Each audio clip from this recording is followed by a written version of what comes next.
చాలామందికి ఈ వేళ్ళు అనేవి చాలా వీక్గా ఉండడం జరుగుతుంది. అందులో ఉన్న స్ట్రెంగ్త్ ఒక వాటర్ బాటిల్ కూడా హోల్డ్ చేసేంత స్ట్రెంగ్త్ వాళ్ళకు ఉండదు. ఒక వాటర్ బాటిల్ హోల్డ్ చేయడానికి కూడా వాళ్ళకి చాలా ఇబ్బందిగా ఉంటుంది.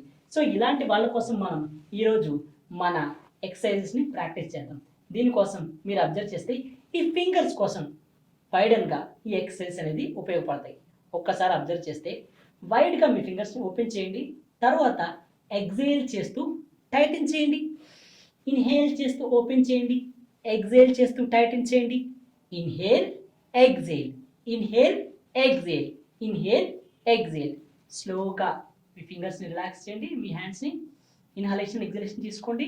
మనం ఇప్పుడు ఇంకొక వేరియేషన్ని ప్రాక్టీస్ చేద్దాం. దీనిలో మన ఫింగర్స్ని వైడన్గా ఓపెన్ చేసుకుని టైట్గా హోల్డ్ చేయండి కొన్ని సెకండ్ల పాటు. 1 2 3 4 5. మెల్లగా హ్యాండ్స్ని క్లోజ్ చేయండి. ఇన్హలేషన్ ఎగ్జలేషన్ తీసుకోండి. ఇప్పుడు మనము ఇంకొక వేరియేషన్ని ప్రాక్టీస్ చేద్దాం. దీనిలో భాగంగా మనం ఏం చేస్తామంటే ఒక ఫింగర్ని క్లోజ్ చేసి మిగిలిన 4 ఫింగర్స్ని కూడా లిఫ్ట్ అప్ చేస్తాం. Exhale, inhale, exhale, inhale. 1 2 3.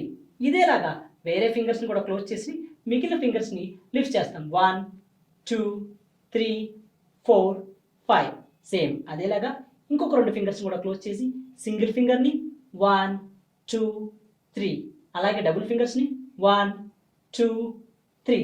ఇలా మీరు బొటన వేలు దగ్గర నుంచి చిటికెన వేలు వరకు ఒక్కొక్క వేలుని క్లోజ్ చేస్తూ డిఫరెంట్గా మీరు ఈ వేరియేషన్స్ని ప్రాక్టీస్ చేసుకోవచ్చు. ఇలా ప్రాక్టీస్ చేసుకోవడం వల్ల మీ హ్యాండ్స్లో మీ ఫింగర్స్లో చాలా చాలా స్ట్రెంగ్త్ అనేది పెరగడం జరుగుతుంది. దీన్ని మీరు 3 రౌండ్ల నుంచి 5 రౌండ్ల పాటు ప్రాక్టీస్ చేయండి. Thank you.